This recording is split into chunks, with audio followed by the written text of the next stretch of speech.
soon she was different. In the village of Akadike, while other young women went together in groups, Maya walked alone. Her head was larger than others, not obviously so, but noticeably different.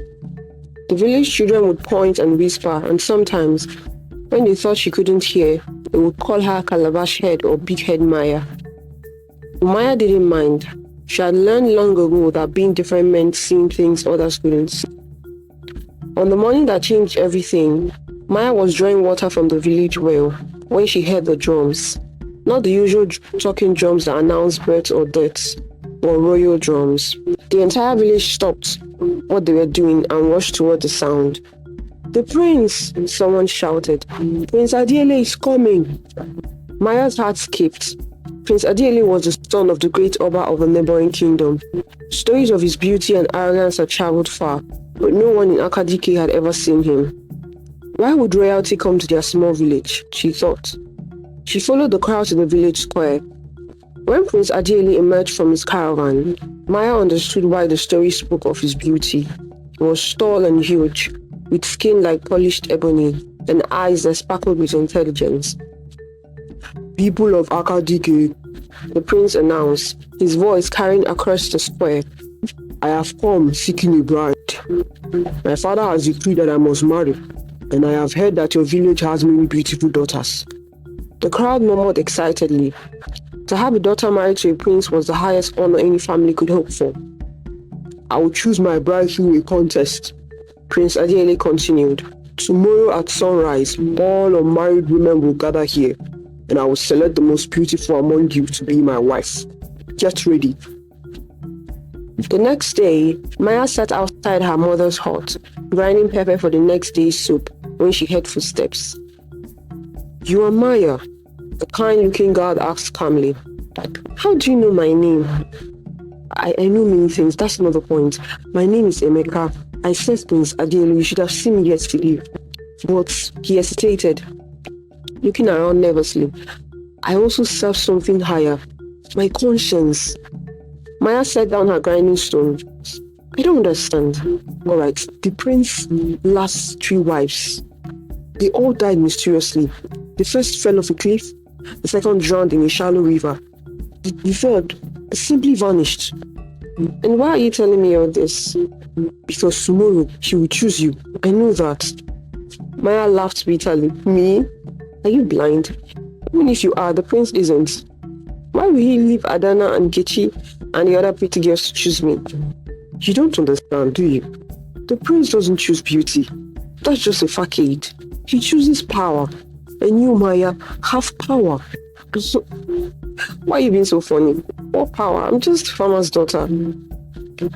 "Your mother never told you about your father?" Maya frowned. Her mother had always been vague about her father, saying only that he was a good man who died before she was born. "What about him?" she asked. "He was a medicine man, a powerful one, and you inherited his gift.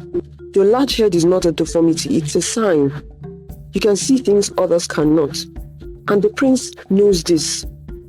All her life, she had been having strange dreams, seeing things that hadn't happened yet, knowing things she shouldn't know. She had always dismissed them as imagination. The prince heard about it, that's why he came here. All those things he said were just a cover-up. He collects powerful women, marries them, learns their secrets, and then, why would he want my power?" Maya asked curiously. "Because he's not really a prince. 2 years ago, the real Prince Adiele disappeared while hunting. This thing took his place. He can take any form, but he needs power to maintain it. He feeds on the gifts of others." Maya's mind raced. If this is true, why don't you stop him? How? He has convinced everyone he's the prince. He has the loyalty of the kingdom, and he has power I cannot match. But you might be strong enough. No, don't look at me. I don't even know how to use whatever power you think I have. He pressed something into her hand, a small leather pouch. This belongs to your father. Wear it tomorrow, and remember, don't look directly into the prince's eyes. That's how he reads your power. The next morning, the village square was packed when Maya arrived. Every unmarried woman in Akadike stood in neat rows, dressed in their finest clothes. Maya had chosen a simple attire, a flowery wrapper and blouse. She wore her father's pouch around her neck. hidden beneath her clothes. Prince Adiele sat on a carved wooden throne, his eyes scanning the assembled women like a hawk, surveying prey. When his gaze reached Maya, she felt a strange pulling sensation. She kept her eyes fixed on the ground, remembering Emeka's warning. "Beautiful daughters of Akadike," the prince announced. "You are all lovely, but I must choose only one." He began moving through the rows, stopping occasionally to lift a woman's chin to ask her name. Maya could feel his presence like a cold wind. When he reached her row, her heart hammered so hard she was sure everyone could hear it. "Look at me," he commanded. Maya kept her eyes down. I'm not worthy of your attention, Your Highness." "I will decide your worth. Now look at me." The prince was silent for a long moment, then he said, "Interesting. You are Maya, daughter of Aduni, are you not?" Yes, Your Highness." "And you will be my bride." The crowd erupted in shocked murmurs. "But Your Highness," Chief Okoro protested, "Adana is considered the most beautiful in the... "I have made my choice," the prince said coldly. "We will wed tomorrow at sunset. Prepare the ceremonies." Ha ha ha ha. As the crowd dispersed, buzzing with confusion and excitement, Maya remained frozen in place. The prince approached her. "Most women will be honored to marry a prince, but you seem terrified." "I'm sorry. I'm overwhelmed by the honor, Your Highness." "Are you? Or are you afraid because you know what I am?" I don't understand, sir." Oh, I know. I can smell you." He leaned closer, "and I'm going to enjoy consuming it." That night, Maya sat in her mother's hut, staring at the carved figure of her father. She opened the pouch around her neck and found a small mirror, a white cowrie shell, and a folded piece of bark paper covered in strange symbols. As she touched the mirror, images flashed through her mind. She saw her father hiding things around the village, creating a network of protection that only his daughter would be able to activate. The cowrie shell showed her the truth about the prince. She watched in horror as the creature that wore his face stalked through the kingdom, choosing victims, feeding on their power until they were empty husks. She saw the real Prince Adiele, locked away in some dark place, slowly dying as the creature stole his life force. A soft knock interrupted her visions. Emeka stood in the doorway, his face grim. "Are you ready?" he asked. "I don't know. I'm not sure. I don't understand what I'm supposed to do." "Yes, what if I fail? What if I'm not as powerful as you think?" Emeka knelt beside her. "I've seen what this creature does to people. Death will be a mess compared to what it has planned for you. So you have to give it your best." Maya spent the rest of the night studying the symbols on the back paper, letting the visions flow through her. By sunrise, she understood what she had to do. The wedding ceremony was to take place at sunset, but Maya had no intention of waiting that long. She dressed in her finest wrapper, painted her face with white chalk in the patterns her father had shown her in the visions. The entire village was waiting. They had come to escort her to the prince, as their tradition required. "You're early," the prince said, smiling. "You're so eager to begin our new life together, aren't you?" "I'm eager to end the old one," Maya replied boldly.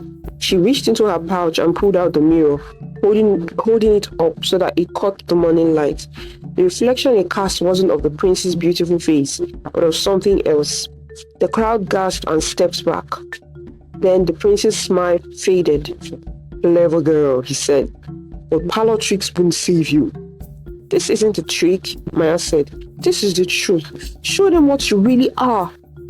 The prince's beautiful features started to melt away, but then he stopped, forcing himself back into his human shape.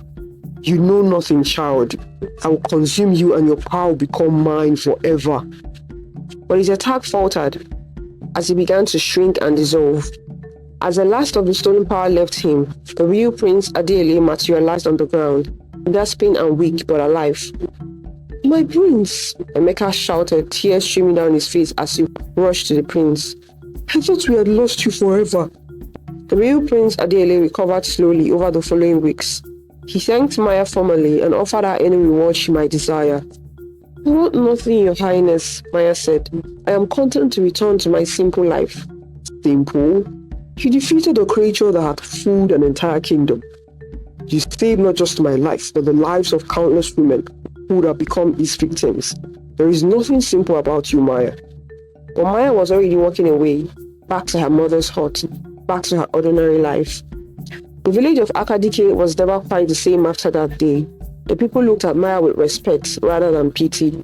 Children who had once mocked her big head now listened eagerly when she told stories. But Maya remained herself. She had found her father's gift, and in doing so, had discovered something even more valuable: the knowledge that being different wasn't a curse. The prince had mocked her big head, thinking it made her weak, but in the end, it was her greatest strength. Maya never married, but she was never alone.